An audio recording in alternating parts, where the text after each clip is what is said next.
Hello guys, you're welcome to another segment on the Couch Talk Show on HafrikTv, and my name is Olayemi.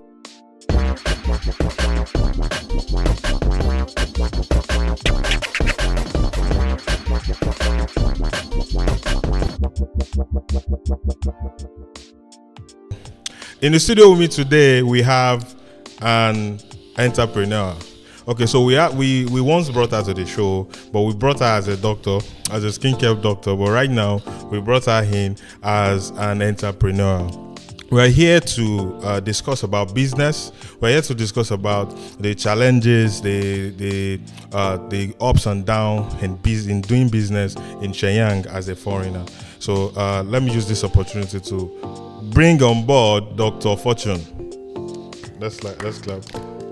All right, so should we call you Dr. Fortune now as a business woman, or we call you by your own name?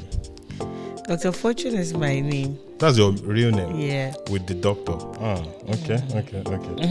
All right, so for our viewers that missed the last show that you were here, so can you introduce yourself again so they get to know you before we get into the show? Okay, so my name is Dr. Fortune. I'm a skincare expert. I help people with their skin by consulting them and recommending the best products that can help them with their skin. All right. So now, guys, you know who our guest is. That is good. Okay, so let's get started, right? Okay. All right, so my first question. I have 15 good questions for you. Wow. 15 good questions for you. Don't worry. This segment is all about we learning. Okay. You understand? This is for people that are aspiring to become a business person, regardless of the business field. Actually. So, my first question to you is, can you tell us a bit about the background and how you ended up starting a business in this city, Shenyang especially? Yeah. Okay. So, if I should get your question clear, the background of the business, right? Yes. Okay. So it all started when I was in medical school. Okay. Yeah. I attended med school at Chichiha. So yeah, I'm a graduate of Chichiha Medical University. So whilst in China, Okay. it's at Heilongjiang province. Okay. Yeah. So whilst I was in medical school, I was out of survival. I started Survival mode. Yeah, out of survival. As at that time, we're young and broke. So Now she's old and rich. I'm not like that old, but at least I'm young. Like but older and richer. And richer than before. I get it. Yeah. So as at that time, out of survival, I started a business during weekends, because as a medical student you are very busy. During weekends I would bake pastries for my colleagues. Okay, but then myself personally, I don't like pastries, so I was doing a business that I didn't like. And it was stressful. Like at the end of the day, I'll get the money, but like I'm not happy. Like it's not fulfilling to me. Maybe someone would love pastries and love baking, but I'm not a fan. I'm not a fan of it. So at the end of the day, it was draining. So as time went on, when a competition came in, I just gave up. Okay, and then I was competition for. As in, one lady came in that she's also like, yeah. So I just gave in, and then she should continue because, like me myself, I'm stressed. Yes, and it's also draining. So I had to manage on what my parents would give me. Until one time, a new student came, and then he needed help with something like a grooming product. Because as at that time we had an event like balls night, so he wanted me to look for a product that can help him grow his hair. And as at that time, so I was good at Chinese, so I went online and searched for a good product for him, and then I recommended a product for him. So when I was buying it, I bought like more. So when it came, I also recommended it to a couple of friends, and then I got money out of that. So I was like, oh, then this is good. Easy, like easy peasy. easy peasy. So there's no mixing of egg. there's no rolling and all those things. So like I like me myself, I like to pamper myself, like as in this self-care things, pedicure, manicure and stuff. So when I recommended it and then people started buying it, I was happy. Making cool money. And then I'm like soft life things. So later on, that money that I got, I invested it into buying tools for pedicure. And then I remember that time my first client was my ex at that time. So we did a few videos. Free.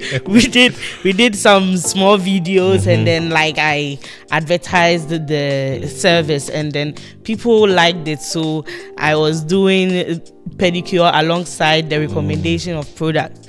So as time went on, then COVID hit. So when COVID hit, you can make the money, but then you cannot like enjoy it. And then you're saving it. I was saving it. It wasn't fun because like during COVID it was boring, and then I exited. But you were making China. more money. Were you making more money during COVID or before COVID? Which one? Before COVID, like that time I was like, oh, I've arrived. So like now I'm getting money. I'm about to maybe travel and explore. Yes. Then COVID hits. Now lockdown. It was very stressful. Go and check out your temperature and all these kind of things. I can relate. And then I got fed up, and then me myself, I don't like stress. So you quit again? No, I didn't quit. I exited China. Oh, you exit? Yeah, they said if I exit until further notice, no one is coming back. And I say yes, home is better than stress. So I went, and then when I went home, I continued what I was doing in China. I found a place where those products I can get it way back at home, and then I continued the recommendation, and I gathered some audience who are skincare lovers and also like self-care love.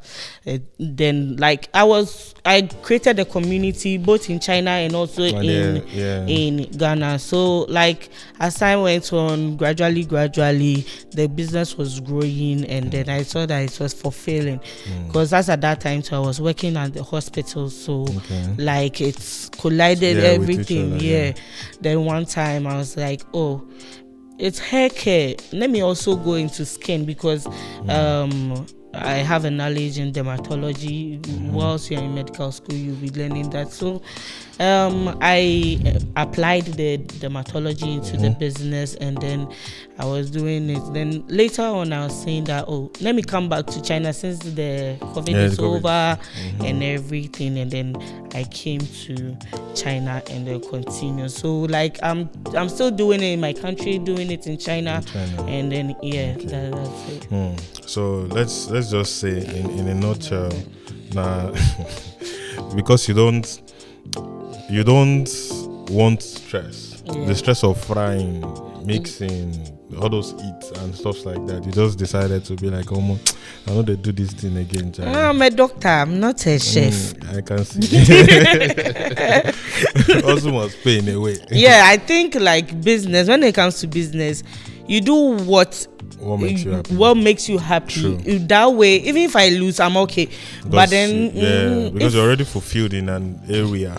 Yes. And you center on that side and do it more of what you are doing that works for you. You do it and try others. Maybe you experiment on the business. True. So your answer now, you've answered my first question, my second question together. My second question would have been, what inspired you to be? So you've already answered it. So I get it now. I'm sure everybody gets what inspired you. So the third question I have for you here is, what are the challenges you've faced as a business person? Okay, no, but before I ask you, I wanted to ask you a question before. You said you started when COVID was here.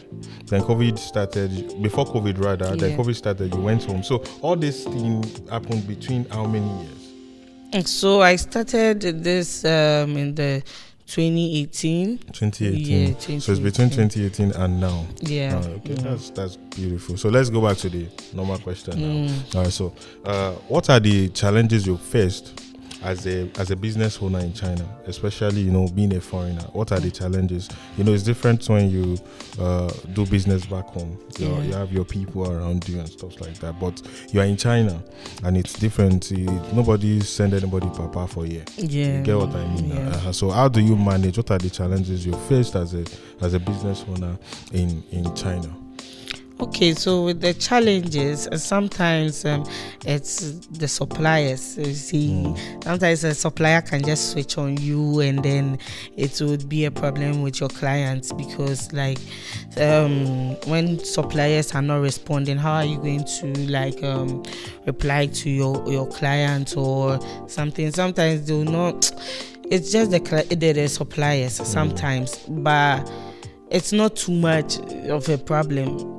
Working in China, doing business in China, is actually convenient compared to way back at home. It's it's easy and it's nice. Because it's just like you have my questions somewhere in your head. Because my next question would have been that how do you think doing business in China is different from doing business back home? Like, you understand? You see that it's kind of connected. Yeah. Oh, like way back at home, we should be honest with ourselves. Africa doesn't really have a stable system that helps its people. You get it, but China has. Nigeria has though. Okay, but I cannot say anything about that because Ghanaian people does not have it. We have our government are supporting us. We are doing business. Nigeria is doing well. Our economy is growing. We thank God for that. People are inspiring the other African countries. Yeah, we are giants of Africa. Like, compared to Africa's system of business, China has a very stable, not perfect, not 100%, but at least more than 50% stability, because everything is put in place. Like, let's say when it comes to business, from supplier to delivery processes to maybe how the delivery, client, especially. Yeah, the delivery is so perfect. Like, even your product cannot get missing.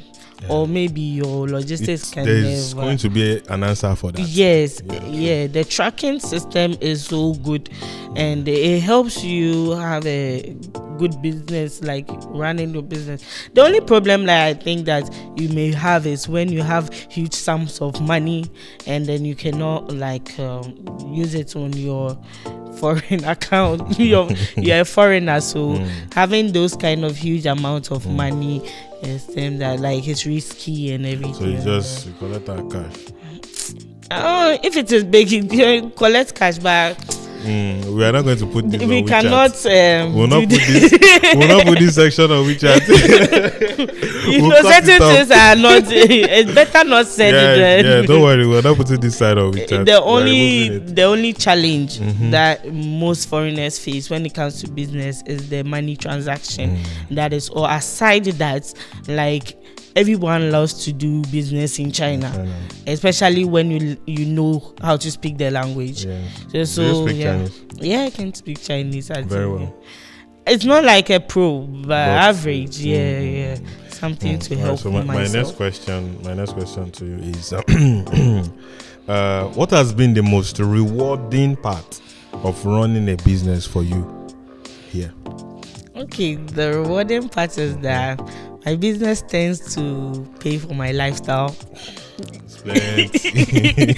Then also, sometimes when I go trip to other cities, my clients will see me and then they'll be like, oh, Dr. Fortune, they'll come to me with smiles on their faces that like I've helped them with their skin, and then like they are happy. At the end of the day, I feel successful. Like I've helped someone, and then some people will also be like, "Oh, I love your videos. They are very inspiring." They love my videos, and then they'll just be happy. Some will just gift me something. Like it's nice. That's good. So how do you build relationship between? Okay, before I ask that question, what are you doing business more with the foreigners, or you're doing business more with the locals? I mean the Chinese people. My business is aimed at helping like foreigners. Yeah. Okay. So how do you build the relationship between them? You know, for somebody. Okay, let me just guess now. Maybe it's based on recommendations. Your video gets recommended by somebody or by WeChat itself, the algorithm, and the foreigner sees it. How do you build that communication? Have you ever had a bad review? Have you ever had all those kind of comments like that on your page before? Like bad comments or negative comments? Yeah. So far no negative comments on my page. Also how I build the relationship with my customers is I have a customer like service maybe routine I do, that I keep in touch with my clients. Sometimes when we have we go for activations, like let's say if there is a program, sometimes we activate, like maybe we go have stands outside so that I can see the clients face to face. And then sometimes like I trip a lot, so I see people and then they get to know me personally, like All right, so I think I have experienced that too. Any event you are there, anything you are there, so I can relate to that. So now my next question is: has your business ever been impacted by the cultural difference between the two? You know, for instance, now we have multiple cultural differences here in China. You are Ghanaian, I'm Nigerian, and there are other African countries here. Like any issues with handling all those people one by one based on their cultural differences? Have you ever had any issues with them everywhere? Okay, so with the cultural differences, the only challenge that I may say is a major challenge I could face is language barrier. Language barrier in terms that, but I'm trying, because when anytime there's a challenge, I find ways to curb it or maybe deal with it and then like solve it, because that problem is just like an obstacle. If I just remove it from the line, there will be a flow. So let's say for the language barrier, WeChat has been helpful. Like let's say a francophone clients come, of course the person speaking French. So WeChat has made it possible for when you type French, I just translate it. When you are Russian, you type Russian language, I'll just translate it and answer. So any kind of, maybe you are Spanish too, you type Spanish, I would also translate it. But then I'm trying to also learn other languages aside Chinese. Like what? Like French. Yes. What is inspiring you to just decide to learn French? Of all language, why French? Like I like French. I love French. I can speak French though. Okay. Yeah, you can try me. Tu parles français?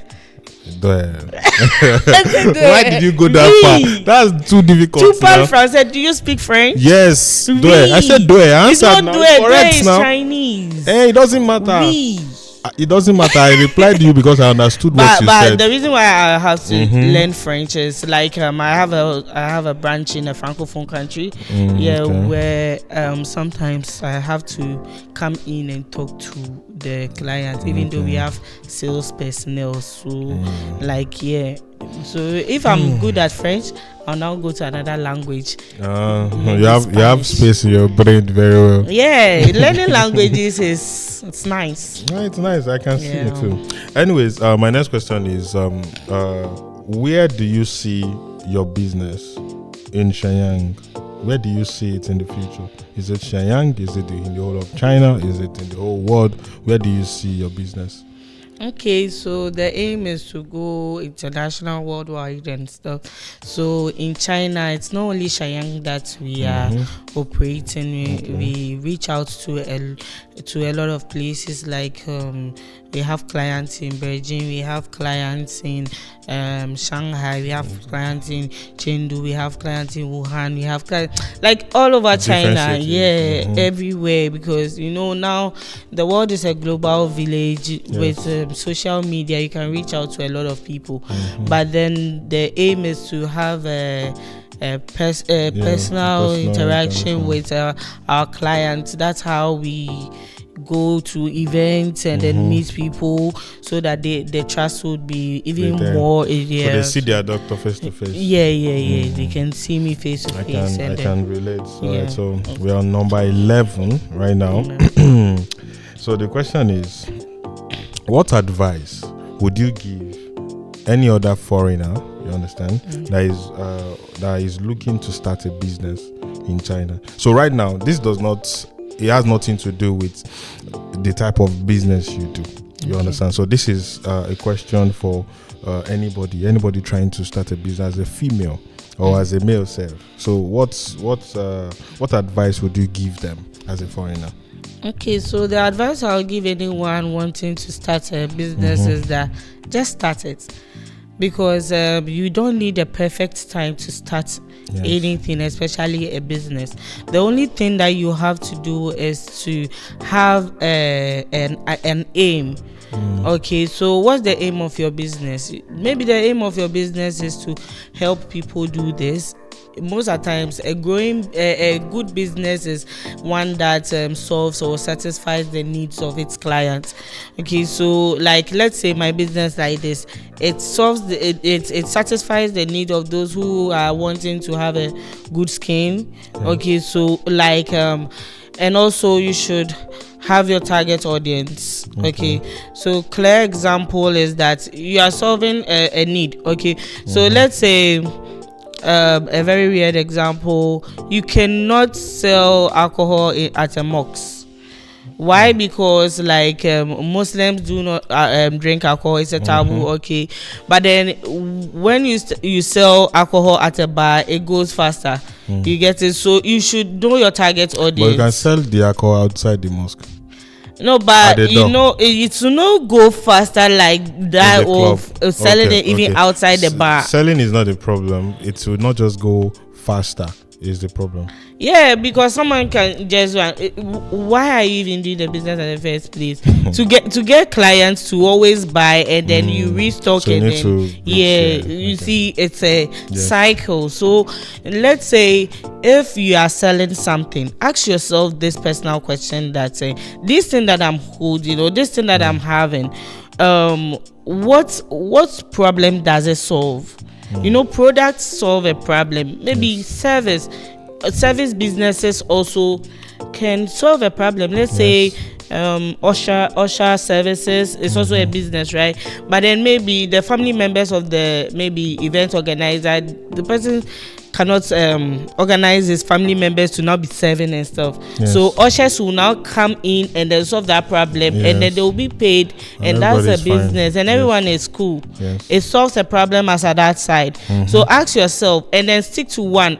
In business, when you multitask, you just be throwing money everywhere. So you should be centered on one thing, do it, and then reach out to more people. The more people you reach out to, the more money you're going to make. You don't need to just be like a beggar on one person who doesn't even need your services or your products. You should go to your target audience and then gather more of your target audience. And then that will help you do it. So the only advice I'll give to anybody is that just start the business.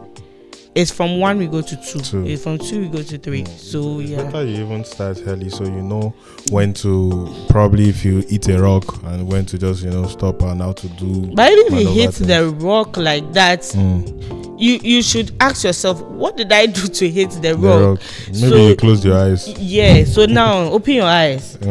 Don't stop it. Or you need glasses. Never give up. Do it. Yeah, that's the fun of the business. Business is like creative art. Yes. Yeah. Well, I always say something. I understand the never give up kind of thing. You understand? I get it. Never give up.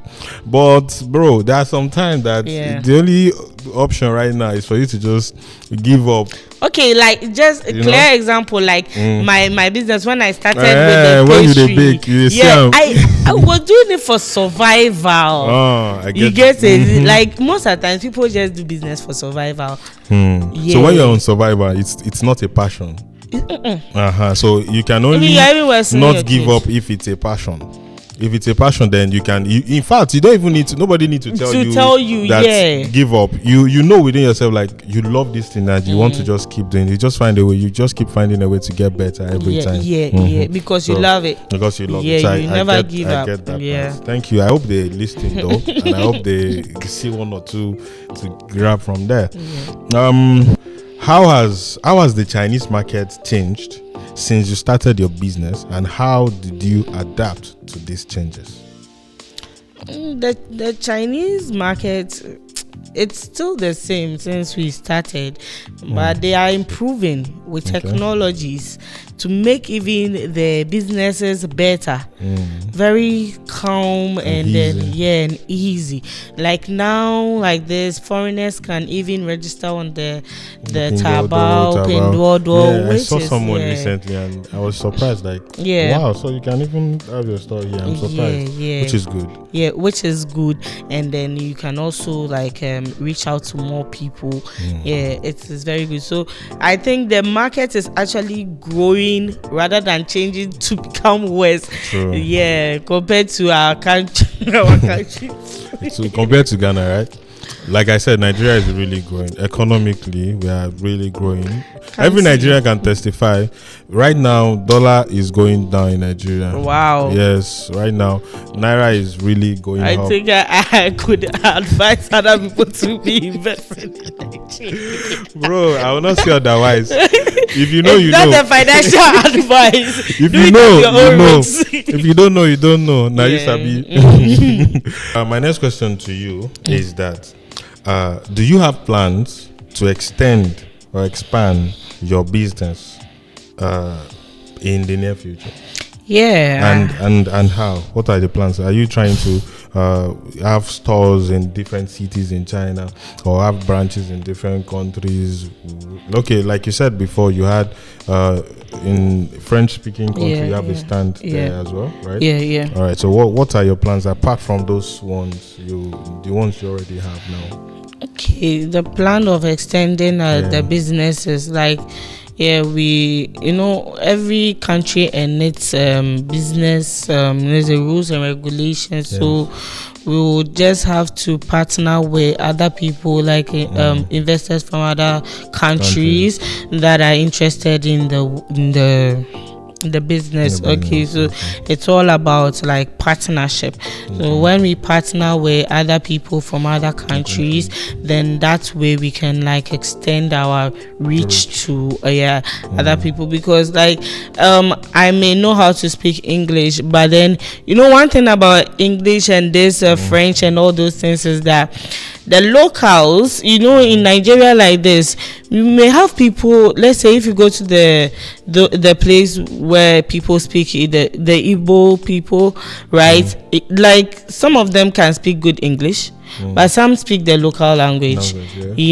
So maybe I want to sell to the Igbos. They could relate to the local language than the English. You get it. That's the challenges that maybe we were facing in the francophone countries. So we had sales personnel that can speak the local language, and then maybe they know this Gen Z vibes. Every country and its own Gen Z vibes. Let's say the pidgin. Even you can speak good French, but we have pidgin French. So the sales personnel handle that part. So if we partner with people in other countries, they know the connections to the locals, and then that's it. So that's the plans, to just gather more investors who are interested in the business, and then we can have an easy flow, and then gradually it's step by step. Gradually we'll go international. Before I continue the questions we already prepared for you, made mention of investors. Can you talk more on that, please? Okay. with the investment into the business, like investment, when we have an investor, you see sometimes an investor would like to put his money in and then ask for maybe a dividend every month. So with that, we have a plan for that kind of person. If also an investor wants to be part of the business, maybe have a shop, like some ladies want to do business but they don't know maybe any business system, we have a business system for them, because we reaching out internationally. We are not changing anything. We are still doing the consultation, recommendation thing, and then supply of products that we recommend, just like medical, pharmaceutical thing. You get it? So if the investor comes, we can work with the person, give the person the system, just like buying a franchise kind of a thing. Then that's it. So we can do it as in you buying franchise, or you just putting your money and then getting your dividends every month. All right, so let's go for a break. We'll be back shortly. You're welcome back, guys. So I hope you're not tired yet. Oh, no. You're not tired yet. All right. So from the previous thing you were saying, you were basically talking about what the online presence. You understand what I mean? Because you don't even need to be in those countries, because technology has grown to the extent that all you need is a local person there that can speak, and like you said, investors that are ready to invest in this, and then they get their calls maybe on a monthly basis based on the amount they invested in it, right? So that leads to this next question: how important is a digital presence or a social media for your business growth in China and every other place, and the places you plan to grow to? Okay, so with the products, most of the time the product that we sell is a little bit complicated to the audience. So like social media has come to help with the education of the products. Like we use social media to educate our clients, also to inform our clients on some upcoming events, or maybe to reach out to other people. So with the education, when we put it on social media has its own ways of sending our content to other people. The algorithm helps us reach out to specific audience. So with the maybe where we doing everything right, our content reaches out to the target audience. So social media has actually helped us a lot with this, and then it also helps us stay connected as our investors and then our salespeople. We can communicate even as at now. It's only even time is not a problem. Anytime I want to reach out to maybe my salespeople, I just have to text them. Drop the message. If we have a meeting with the investors, we just have to set a date, a time, and then we talk. If anything is the problem, communication. So we use social media to communicate with our staffs. All right. So for this investment thing, would you like people that are interested to contact you? Anybody interested in knowing more about it, so that you can I'm thinking maybe you don't want to give more like a lot of information about it right now. So anybody that has a question, they can text you personally and ask you that, okay, what about this investments? How do I partner with you? What can I do from different? You can even have representations or representatives from different countries and different cities and stuff like that. So anybody interested in partnering with her, you can contact her. You already know her. We'll have ID and QR code on this video, so you can contact her for more questions about you investing. Maybe you have money you just want to, instead of keeping it in a bank or keeping it somewhere, use it to do business. Think about what you can use it for. Anyways, let's get back to the show. All right. All right. So this question I have next is very important. You understand, because for a young person doing business and doing, especially in China, you understand, how do you actually balance the challenges of running a business, you understand, and maintaining your own personal life as a foreigner in China? Okay, so business and life is two different things. Most people tend to bring all together, which is not advisable. Most of the time there is this saying that goes that business comes without pleasure. Of course, as a business person, you can sometimes tend to be like emotionless. I don't even know, like you act without emotions. In Nigeria they call it daju uwaika. You don't understand, don't worry. It's like translate. How would I even translate daju uwaika? Be wicked. It's not more of wickedness. Even wicked is an emotion. Okay, no emotions. No emotions. Daju. Acts like a robot. Emotionless. Because it's business. Because when you add sentiment, or maybe when you add feelings to your business, you may tend to lose a lot of things. Like, let's say you are concerned about your reputation, because of your personal life. You see, now you are bringing personal life inside the business, but the business is bringing you money. But it's hard to separate two.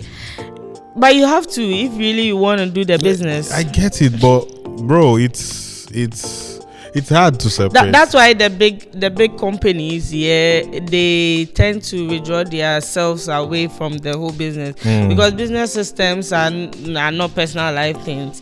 Maybe sometimes you can see maybe like this business owner has done this. Sometimes I think it stains the business as well. Sometimes I think it's just for attention. Because why would my personal life come out like that? But we live in a very crazy world right now. Your opponent can also use that against you. Those kind of things. So now, if your opponent use that against you, and then you are an emotional person, would you now lose your business because of your opponent, so that you let your opponent win?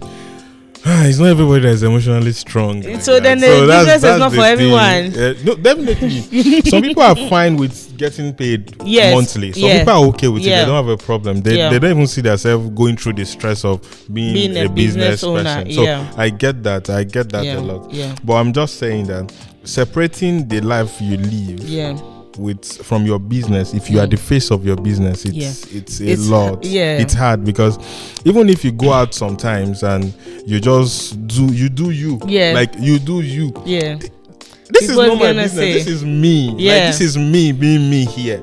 But everybody is not going. Some people doesn't even know your name. If you are not used, for me now, some people does not even know my name directly. If you want to describe, this guy that's the HafrikTv. So I will be in somewhere. So HafrikTv. That's not my name, bro.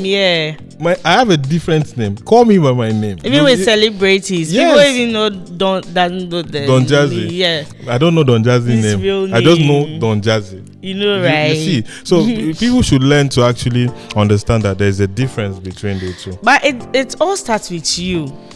Actually, I'm a person that I don't know. No, from you that I remember our first show, right? I've never seen you outside before that day. So what I have in my head is, see this doctor. I don't go out. Then the next time I saw you outside, I was surprised. Yeah. You remember? I told you. I told you. I was like, wait, I don't understand. This is the person I saw like few days. Yeah, my personal life is different from my entirely. It's like two twins. Like it's like a twin. Different though. It's like this. Yeah. They're not the same. Yeah. But now, what if somebody now judge you based on the lifestyle, your own kind of lifestyle, not understanding that it's different? What you do and your own life is different. What if that person now use that thing to judge you, like, almost see this girl say she too they do, but that's the lifestyle, not the business aspect of it. What if the person? What if I've learned not to care? I don't care about what people say about what I do, because a lot of people have not grown to that stage, man. Yeah, I actually don't care. I can see. No, I can see. I know. I don't care whatever you say. It's your opinion and it's your perspective. Most of the times your view is like, it's not like I'm trying to sound it's not like I'm trying to sound rude or something, but this is the truth. You may sound in a certain way because you are mirroring your own insecurities. But then what makes me happy. Like you cannot even stop me from doing whatever I want. You know, my blood. So I'll be like, doctor, you didn't mind. But like when it comes to work, so sometimes most of my friends, right, if they see me like being in that butterfly mood and stuff, and then they just switch and say Dr. Fortune, then you mention that name, it's in your head. It like, just set up the professional stuff in me. But I get. But in all, if you're a business owner, right, don't really just do what makes you happy. Your business is different. Like let's say at your workplace, when you go to your workplace, work requires seriousness. I think the reason why you see that two different personalities, I have two different personalities, that I take my business so serious that sometimes it tends to maybe draw some of the guys away, because like when it comes to business and I say I'm doing business, it's not now you are coming to maybe touch me and I don't have feelings when it comes to like that kind of business. You get it? But then when I'm done with business and I can maybe have attention for you, you get it? Maybe when we are in a relationship. So when you are having your business, take it serious, do the A, B, C, and D's of everything. But then when it comes to you to serve yourself, do you. What makes me happy? Maybe Sundays, like me, Sundays, I love to go for shopping. Whatever you do, I'll go for shopping. I don't just like stress. I don't just like wala. I just want to. Then maybe I just feel like pampering myself. I'll just go to the spa. Like business will not stop me. I'll make time for myself. When I'm stressed, I feel like going to see nature. I'll just book a trip and then go somewhere and then like just have fun, you get it, and come back. That's good, because it's like an investment to the work, because you are the one doing that work. Yeah. So you need to fuel the engine, oil the engine as well. So now see, this question I want to ask now is not even on this list, but your answer brought it up. So how do you handle your business, your personal lifestyle, and your relationship? I think it's balance. Okay, so now we are learning. How do you balance everything? How do I balance everything? First of all, I think we've talked about the business challenges. We've talked about the lifestyle that actually I don't really care what people say about me. And when it comes to my relationship, also, a relationship, it involves some kind of commitment. It's work. Relationship is work. So I don't just choose anyone to be in a relationship with. I choose when I'm in a relationship, like I prefer to date a matured person who that understand himself. Like my aim is for you to grow, for me to grow, and then we grow together. It's not like I'm helping you grow. No, you should have what you want to do. As a guy, you have a passion or an aim or something. Then I also have mine. When you are struggling, I can help you out. When I'm also struggling, I require you to also help me out. This is not even about finance, or not only finance. So it's no. It's way your experience alone. It's something. Your experience alone is something, because, like, let's say in this business world, right? You could be just there, then some money just vanished from the thing out because of fraudsters and everything, and then you need someone to comfort you.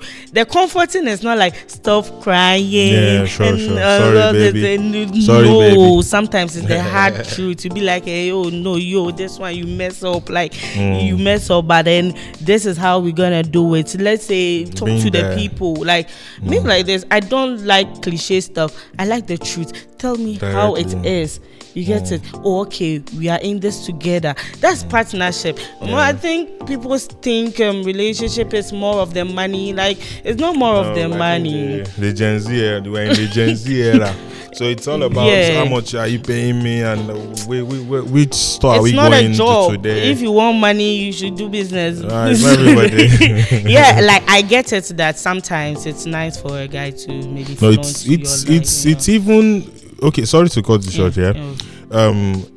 It's a joyful thing for a guy to actually do that for his girl. Yeah. Do you understand? It gives the guy joy, because we are by default a provider. Yeah. Do you understand? Yeah. So, okay, I think some people, the moment they start having issues is when it's now becomes something that the girl is now demanding.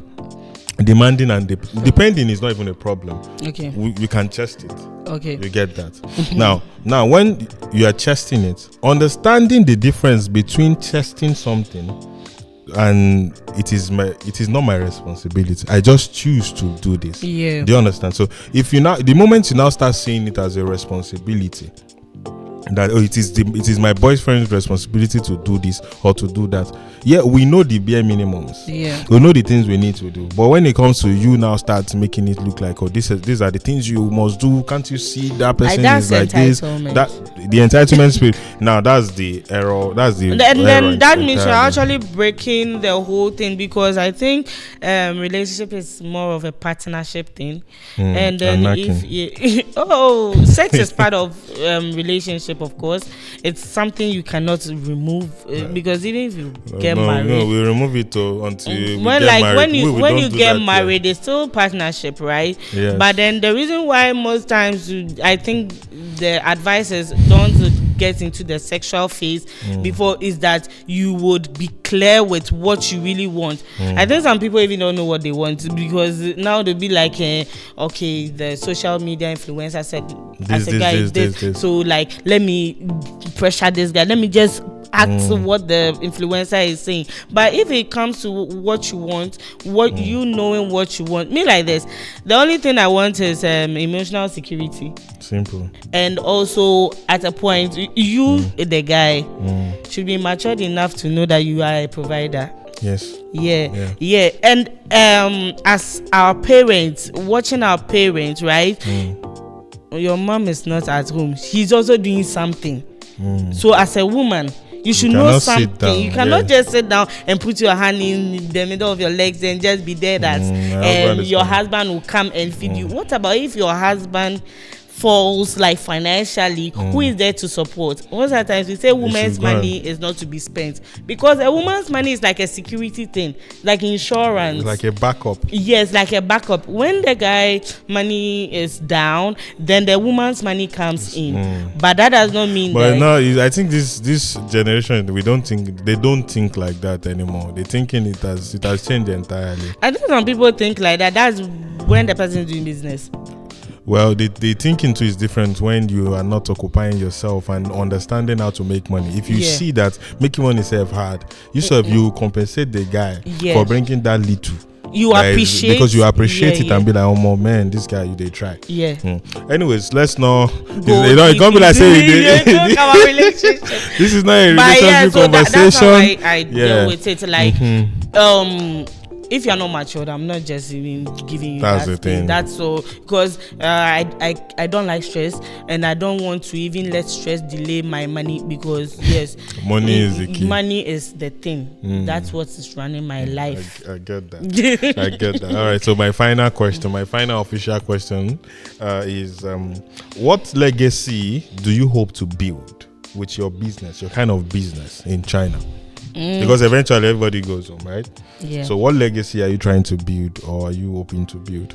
The legacy is that at least when someone hears my name out there, you'll be like, way back in China, when I was in China, Dr. Fortune was the one taking care of my skin and stuff. There was this one client like that. She's moved to the US, and in the US these things are really common there. And she was even wanting to order from me, but it was like, oh, you really helped me with my skin when I was in China, and you are like the best. She was recommending me, and I was happy actually, and I congratulated her for being in the US. That's nice. Do you have any competitor? I don't see them as competitions, because I rather see the competition as an inspiration. Because whatever my competitor is doing, I'm like, okay. So you guys are watching. Like I'm watching. Like I'm like, okay, this is creative, or better. So I just partner with my competitions. Because like at the end of the day, you run out of stock, and then you maybe need it from me. From the person, I know it's business, so I now switch from B2C to B2B. I give you wholesale price. You do this thing. Everybody is fine. Everybody is fine. It is one choir I would get. I'm like, okay, just serve your person and then go. Anyways, thank you for coming. Do you have anything you want to say before we go today? First of all, I would like to thank you guys for giving me the platform to talk about my business. And to those out there wanting skincare by an expert, I'm also here. You can reach out to me. I will help you with your skin by consulting you. Most of the times it's mostly about me consulting you, because someone can just say, I want this product, but at the end of the day, that product wouldn't work for them. Just because maybe an influencer posted it and then had it. That is you just come to me when you want any skincare help, and I would be just available for you and things. All right, guys. Thanks for watching. If you stick to this time, that means you are really enjoying the video, right? Thank you. Don't forget to subscribe. Let's see your comments in the comment section. Let's see. If you have any question, feel free to drop it there. If you have any issue, you can contact her. Like she said, any problem on your skin, just contact her. You don't get a problem, don't worry. Another thing I would like to say is, if you're a business owner and you're interested in sharing your story on our channel, please contact us. Let's see what we can do together. Thank you. This is HafrikTv. Bye.